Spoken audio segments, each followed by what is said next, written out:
नमस्कार, आप देख रहे हैं आज तक। आपके साथ मैं हूं अंजना ओम कश्यप। बुलेट से आएगा विकास। जी हां, आज से 5 साल बाद यानी 2022 अगस्त 15 अगस्त में हिंदुस्तान की पटरी पर बुलेट ट्रेन दौड़ेगी। जापान की मदद से अहमदाबाद में बुलेट ट्रेन परियोजना का शिलान्यास हो गया। लेकिन सवाल है कि क्या 1 लाख करोड़ से भी ज्यादा खर्च करके भारत में बुलेट ट्रेन की पटरी पर विकास भी साथ साथ दौड़ लगाएगा? क्या इतनी बड़ी रकम से बुनियादी जरूरतों को पहले पूरा नहीं किया जाना चाहिए था? यह सवाल विपक्ष का है। विपक्ष तो यह भी कह रहा है कि इतने हादसे हो रहे हैं रेल में, उन सब को पहले रोकिए। क्या बुलेट वर्सेस रेल हादसा बनाना सही है?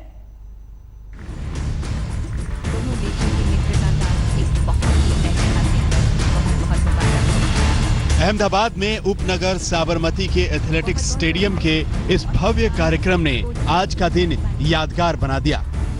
जापान के साथ ऐतिहासिक समझौते के बाद भारत को पहला बुलेट ट्रेन का तोहफा मिल गया।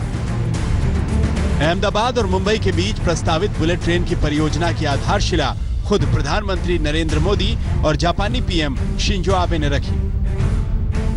अब 5 साल बाद 2022 में मुसाफिर महज 2 घंटे में 500 से ज्यादा किलोमीटर की दूरी बुलेट की रफ्तार से पूरी करेंगे। मोदी और आबे ने बुलेट ट्रेन परियोजना का शानदार मॉडल भी देखा। भविष्य में दौड़ने वाली रेलगाड़ी का एनिमेशन भी देखा। बुलेट ट्रेन को मोदी ने सुविधा से जोड़ा, रफ्तार से मिलाया, रोजगार से रिश्ता बताया। बुलेट ट्रेन परियोजना एक ऐसा प्रोजेक्ट है जो तेज गति, तेज प्रगति और उसके साथ तेज टेक्नोलॉजी के माध्यम से तेज परिणाम भी लाने वाला है, जो रोजगार भी लाएगा और वो रफ्तार भी लाएगा। जापान और भारत के बीच 15 समझौतों पर दस्तखत हुए, लेकिन दोस्ती की पटरी पर दौड़ने वाली बुलेट ट्रेन पर ही हर किसी की नजर है। लेकिन लोकतंत्र में सरकार का सपना और सरकार की परियोजना सवालों के दायरे में ना आए मुमकिन नहीं। हालांकि भारत की पटरी पर बुलेट ट्रेन दौड़ाने से देश चुनिंदा देशों की कतार में जरूर खड़ा हो जाएगा, लेकिन जिस रफ्तार से हाल के दिनों में देश में रेल दुर्घटनाओं का अंबार लग गया है, क्या हवा से बात करने वाली बुलेट ट्रेन परियोजना के शिलान्यास से पहले इसे रोकने के लिए कुछ ठोस कदम उठाने की जरूरत नहीं है? क्या भारत जैसा देश 88,000 करोड़ के कर्ज की बोझ को उठा पाएगा? और सबसे बड़ा सवाल कि क्या महज बुलेट ट्रेन दौड़ाने से हिंदुस्तान में विकास भी दौड़ने लगेगा? गोपी घांगर और कमलेश सुतार के साथ साहिल जोशी, अहमदाबाद, आज तक। कई खास मेहमान हमारे साथ इस चर्चा में शामिल हो रहे हैं। आपका परिचय उनसे करा दें। संबित पात्रा, राष्ट्रीय प्रवक्ता भारतीय जनता पार्टी के, हमारे साथ जुड़ गए हैं। वीके अग्निहोत्री, जो कि दरअसल पूर्व सदस्य हैं रेलवे बोर्ड के, वो हमारे साथ जुड़ गए हैं। कुछ ही देर में संजय निरुपम हमारे साथ इस चर्चा में जुड़ेंगे और अनंत आर्य लीड शिवसेना के नेता हमारे साथ जुड़ेंगे। संबित पात्रा जी, मैं आपसे शुरुआत करना चाहती हूँ। दरअसल प्रधानमंत्री ने आज कहा कि यह सिर्फ ट्रेन की बात नहीं है, स्पीड सिर्फ पटरी पर बुलेट ट्रेन के जरिए यात्री को नहीं, देश की अर्थव्यवस्था को जबरदस्त रफ्तार मिलेगी। और इसी से जुड़ा मेरा पहला सवाल है आपसे कि जो विपक्ष इसे रेल हादसे वर्सेस बुलेट ट्रेन बना रहा है, क्या यह सही है? नहीं, बिल्कुल नहीं। देखिए, विपक्ष का काम केवल ऑपोजिशन का है और वो opposition for the sake of opposition जो मान रही है कि वही उसका काम है, ये बहुत गलत बात है। आज देश के लिए एक शुभ अवसर है, एक बहुत बड़ी खबर है, एक ऐतिहासिक चीज है कि आज बुलेट ट्रेन भारतवर्ष में आया है। और जो प्रधानमंत्री ने कहा, रफ्तार और रोजगार, गति और प्रगति। आप देखिए, खुद शिंजो आबे जो कि राष्ट्राध्यक्ष है जापान के, उन्होंने अपने भाषण में क्या कहा? उन्होंने कहा 1964 से पहले, द्वितीय विश्व युद्ध के बाद जापान पूरी तरह से ध्वस्त हो चुका था। जब हमने बुलेट ट्रेन की बात की तो उनके देश में भी प्रतिद्वंदिता रही, उनके देश में भी इस बात को लेकर काफी अड़चने रही। मगर एक बार बुलेट ट्रेन जापान में आ गया, जापान का आर्थिक विकास हुआ और आज जापान जहां है वहां पहुंचा। तो स्वाभाविक रूप से मोदी जी जो हमेशा कहते हैं, धीरे धीरे चलकर नहीं, इंक्रीमेंटल चेंजेस से नहीं, क्वांटम लीप के साथ हमें आगे बढ़ना चाहिए। और जो लोग ये एक्सीडेंट की कंपैरिजन कर रहे हैं कि देखिए आज रेल दुर्घटना हो रही है तो बुलेट ट्रेन हमें नहीं लाना चाहिए, देखिए दोनों को प्रायोरिटी देना होगा।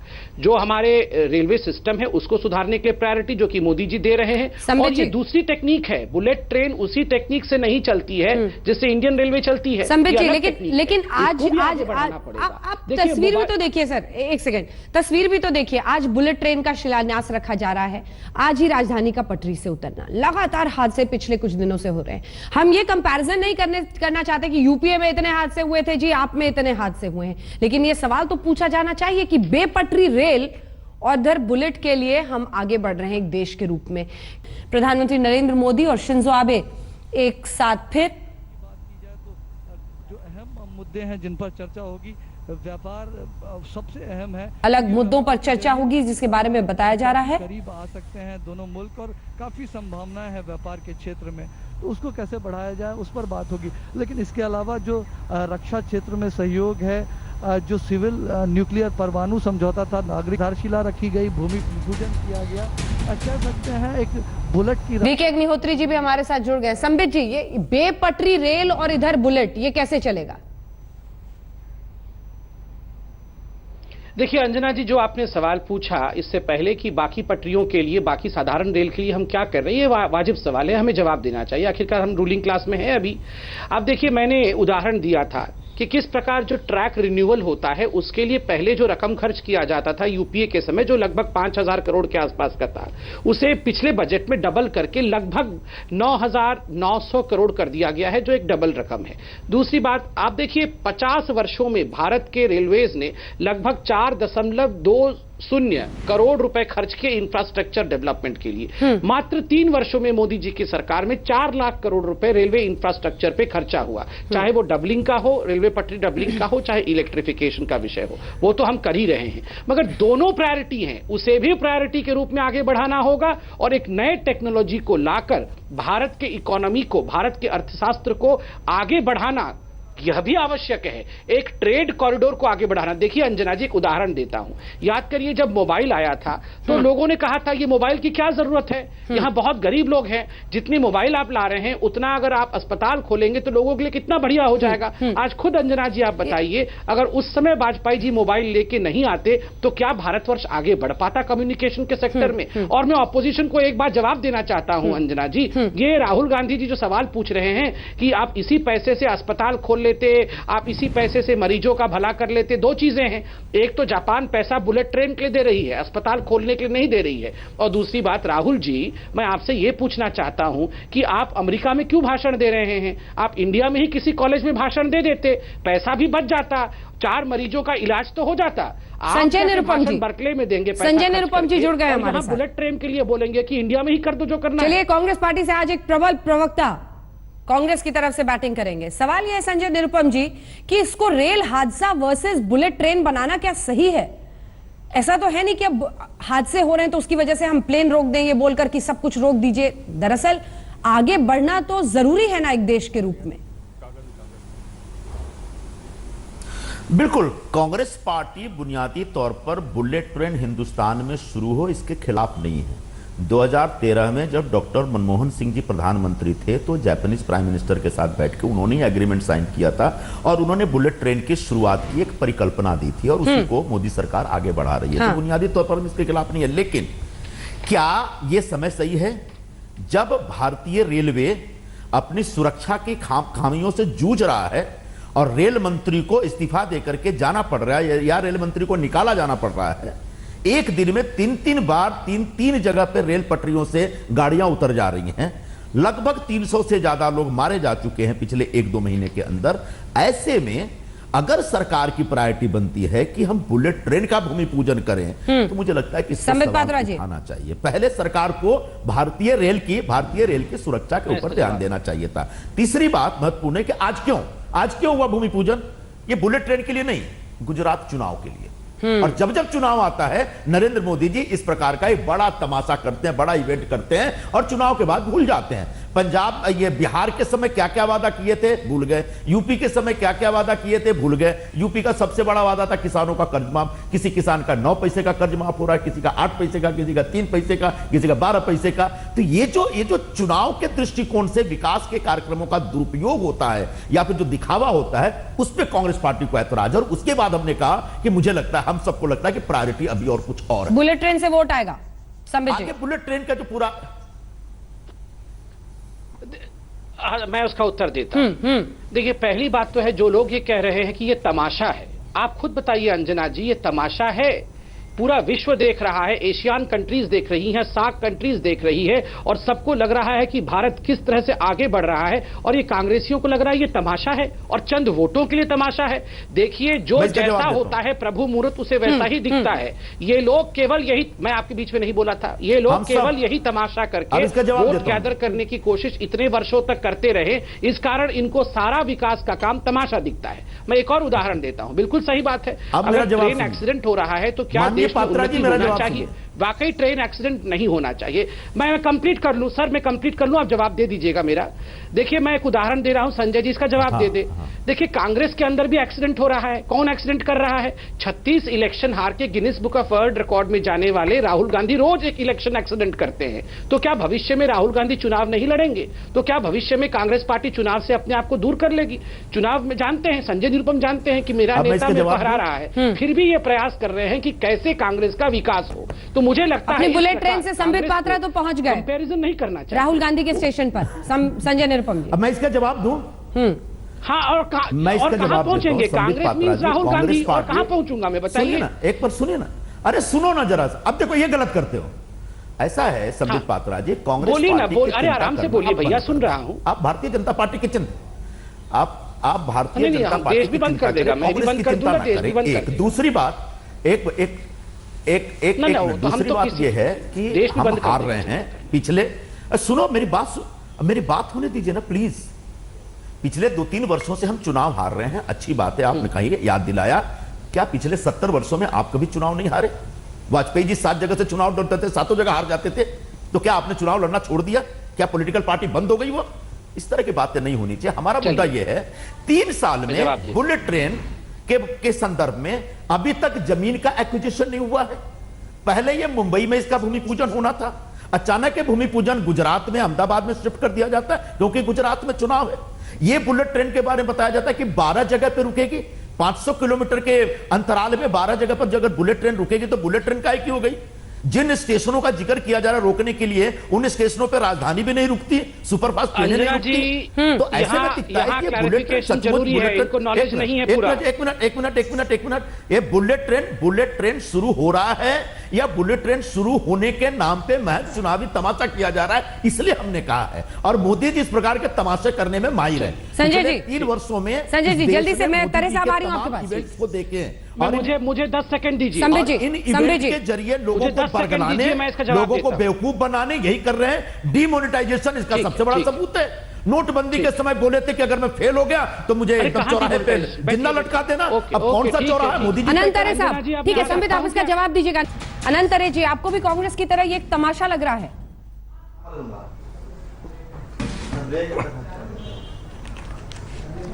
ये हमारे पक्ष प्रमुख आदरणीय उद्धव जी ठाकरे साहब ने बधाई दी है और शुभकामना भी दी है, अभिनंदन भी किया है।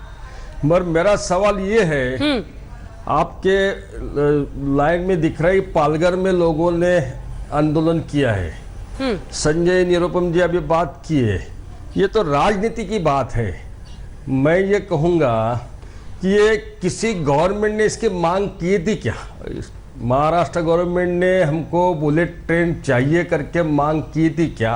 ये मेरा सवाल है। संबित जी जवाब दीजिए। संबित पात्रा जी ने बताना चाहिए। ये अगर हम मांगने करते हैं तो एक मिनट मेरा बात पूरी होने तो दूसरी बात, महाराष्ट्र में पानी की इतनी समस्या है, गए साल लातूर में पानी टैंकर से ट्रेन से गया। और दूसरी बात, इस महाराष्ट्र से कम भूमि और कम स्टेशन है, गुजरात में ज्यादा भूमि है और ज्यादा स्टेशन है, फिर भी 25% महाराष्ट्र से निधि जाएगा। और लोन ही लेना है तो हमारे मराठवाड़ा में अच्छा बड़ा पाउंड बनाओ, ये धरण बनाओ जिससे पानी मिलेगा लोगों को, जो पानी की समस्या छूट जाएंगी। अब लीजिए, तो लग्जरी है बुलेट ट्रेन। किसी महाराष्ट्र आदमी को 2 घंटे में अहमदाबाद में जाने की जरूरत है, मुझे बताओ ना। लीजिए। इसलिए ये किसानों का संबित जी। मुआवजा दिया है क्या, भूमि अधिग्रहण से लैंड एक्विजिशन किया है क्या, संबित जी, ठीक है, जवाब सुनिए सर। भूमि पूजन करने जवाब की सुनिए। आवश्यकता क्या थी, ये वो तो कह रहे हैं पूरे महाराष्ट्र शोध तक सरकार ने मांगा था राजनीति क्या? की बात है। महाराष्ट्र से ये ज्यादा राजनीति गुजरात है। को फायदा दे रहे हैं, आपकी नजर इलेक्शन पर है। नहीं, बड़ा बड़ा दुखद विषय है। विकास का तो अर्थ ही यही होता है, बिन मांगे विकास देना। मांगना क्या होता है कि मुझे क्या रोटी दुखद? दो, मुझे कपड़ा दो, मुझे विकास दो। अगर जनता मांगती रही तो जनता अरे ने हमें पानी दे दो ना, चुना पानी दे दो ना, जनता पीने तो को फिर पानी कांग्रेस दो। को चुनती। जब ट्रेन जो किसने मांगी है? सर मुझे बोलने दीजिए। अरे सर बोलने, अरे सर बोलने दीजिए, बोलने दीजिए। किसान को ऋण मुक्त करो, ये अरे मांग है। अनंत जी वो बैठिए, छोड़ बोलने दिया। दीजिए दूसरों को अरे भी। ऋण मुक्त करो ना, ठीक है, आप ऋण मुक्त करो ना। सुनिए, बोलने दीजिए। हाँ बोलो अरे बोलो, सुन तो लीजिए, आपको ऐसे जो गुंडागर्दी मत बोलना करिए पड़ा टीवी है। पे। सुन लीजिए। हाँ बोलो। हाँ नहीं, आप मन में बोलिए थोड़ी देर के लिए। अरे थोड़ी देर गुंडागर्दी मन में करने बोलिए, के आसन मुझे दुर्लभ बोलने आपके पास आया है अभी। नंबर 1। फिर हाँ। सर सुन लीजिए, सर आप बड़े हैं, सुन बोलो। तो लीजिए। छोटों को बोलने दीजिए, आप बड़े हैं, बोलने दीजिए। तो छोटों को बोलने दीजिए। नंबर 1। मैं सुनता हूँ। देखिए हाँ, देखिए, बोलो। इन्होंने अभी कहा कि आप बोलो, बोलो। ट्रेन आप ट्रेन क्यों ला रहे हैं, आप वहां पे तालाब खोल देते, आप ट्रेन क्यों ला रहे हैं, आप पानी दे देते। अरे जापान जो 88 करोड़ रुपए लोन दे रही है, वो तालाब खोलने के लिए लोन नहीं ना दे रही है। आप लोगों को थोड़ा होमवर्क करके आना चाहिए। आप लोग देश के बड़े नेता हैं, बिना होमवर्क के टीवी पे क्यों आते हैं? देखिए, जो सनकंसन ट्रेन है, बुलेट ट्रेन, उसके लिए 1 करोड़ 10 लाख रुपीस सैंक्शन हुआ। 88 करोड़ रुपीस 50 बहुत वर्ष सही है। 0.1% लोन पे जापान ने दिया। जापान ने थोड़ी ये कहा कि लातूर में जाके आपको टैंक बनाना है, उसके लिए लोन दिया है। जापान ने बुलेट ट्रेन, उसका एक्सपर्टाइज्ड है, उसका डोमेन है, उन्होंने उस पे लोन दिया है। तो मैं कैसे वहां पर जाके तालाब खोद दूं उस पैसे से? आप लोगों को थोड़ा पढ़ के आना चाहिए, प्रिपेयर करके आना चाहिए कि आखिर ये प्रोजेक्ट क्या है। तीसरी बात है, अभी संजय निरुपम जी क्या कह रहे थे कि 70 वर्ष तक हमने सत्ता किया। उन्होंने संजय निरुपम जी कह रहे थे, संजय निरुपम जी का कह रहा था कि 70 वर्ष तक हमने सत्ता किया, 3 वर्षों में लैंड एक्वायर। 60 के दशक में संजय निरुपम जी, जब जापान में बुलेट ट्रेन की शुरुआत हुई, उसके बाद उसकी अर्थव्यवस्था ने जबरदस्त रफ्तार पकड़ी। और ऐसा ही चीन में भी हुआ जब वहां पर बुलेट की शुरुआत हुई। आपको नहीं लगता है ये सब लिंक्ड है और हम कई दशक पीछे एक देश के रूप में ठहर गए हैं क्योंकि हमने आगे के लिए प्लानिंग जो की उसमें बड़ी ही धीमी गति अपनाया। ये जो रफ्तार धीमी वाला दिमाग चला इस देश में, उसकी वजह से ऐसी परिस्थिति बनी है कि आज भी हमें सोचना पड़ रहा है कि 2022 15 अगस्त को हम बुलेट की सवारी करेंगे। उस पे भी आप आंख टेढ़ी कर रहे हैं। अंजना जी, 2 बातें बतानी है। इस देश को हाई स्पीड ट्रेनें मिलनी चाहिए, हाँ। इस विचार में हमारा विश्वास है और इसी विश्वास को पूरा करने के लिए राजधानी एक्सप्रेस शुरू की गई, उसके बाद शताब्दी शुरू की गई और 2005 में तो कई ट्रेनों को एक हाई स्पीड ट्रेन में कन्वर्ट करने का एक पूरा ट्रेंड शुरू हुआ और भारतीय रेलवे ने इस पे बहुत अच्छा काम भी किया आगे जाकर के। और उसी भाव, उसी विचार के तहत हाँ। बुलेट ट्रेन भी हिंदुस्तान में आए, इसकी परिकल्पना कांग्रेस पार्टी लेके आई, हमारी सरकार लेके आई, जिसको आज आगे बढ़ाया जा रहा है। हम बुलेट ट्रेन के खिलाफ नहीं है, मैंने आपको पहले भी बोला। हाँ। मुद्दा इतना है, लगभग 850 हेक्टेयर जमीन का अधिग्रहण होना है अभी। पिछले 3 वर्षों में 850 हेक्टेयर का मतलब हुआ लगभग 1700 एकड़ जमीन। हाँ। पिछले 3 सालों में 1 मीटर जमीन का भी अधिग्रहण नहीं हुआ है। हाँ। और जो नए रेल मंत्री बने, वो 2023 का जो डेडलाइन है उसको 1 साल पहले करके 2022 सुना दिए। साहब, 3 साल में 1 मीटर जमीन का अधिग्रहण नहीं हुआ है। आप बुलेट ट्रेन तो लाना चाहते हैं, लेकिन जो आपकी स्पीड है, वो कहीं जाकर के एक बैलगाड़ी की तरह आप काम आगे बढ़ा रहे हैं। तो आप बताएं। नहीं, एक मिनट, अंजना जी, बहुत बड़ा सवाल आपने उठाया है। अब मेरा सवाल यह है कि आपका काम करने का स्पीड बैलगाड़ी की गति से है, तो आप बुलेट ट्रेन जैसी रफ्तार वाली ट्रेन चालू कैसे कर पाएंगे? उसके बाद जिन स्टेशनों पे रोकने की बात आप कर रहे हैं, उन शहरों की आबादी 36,000 है, 55,000 है। उन शहरों में बुलेट ट्रेन रोक के आपको क्या मिलने वाला है? तीसरी बात हम ये कह रहे हैं कि 12 ठिकानों पे बुलेट ट्रेन रोकना चाहते हैं आप। ये 500 किलोमीटर में 12 ठिकानों पे रोकने का क्या मतलब है? कौन सी वायबिलिटी रिपोर्ट आपके पास है? ये मुझे नहीं मालूम है। आखिरी बात ये है, आपके काम की रफ्तार बैलगाड़ी की है करके। नहीं अंजना जी, इस प्रकार से तो नहीं हो पाएगा ना कि मोनोलॉग नहीं हो सकता ना, एक आदमी बोलता रहेगा। हाँ, बोलिए। अब आप थोड़े मन में हंस लीजिए, बोलने दीजिए। सबसे ज्यादा आप बोलते हो संबित। देखिए, नंबर 1 मैं बड़ा स्पष्ट बता देता हूं, सबसे ज्यादा आप बड़बड़ करते हो कांग्रेस, ठीक है, और कभी भी मूल मुद्दे पे नहीं बोलते हो।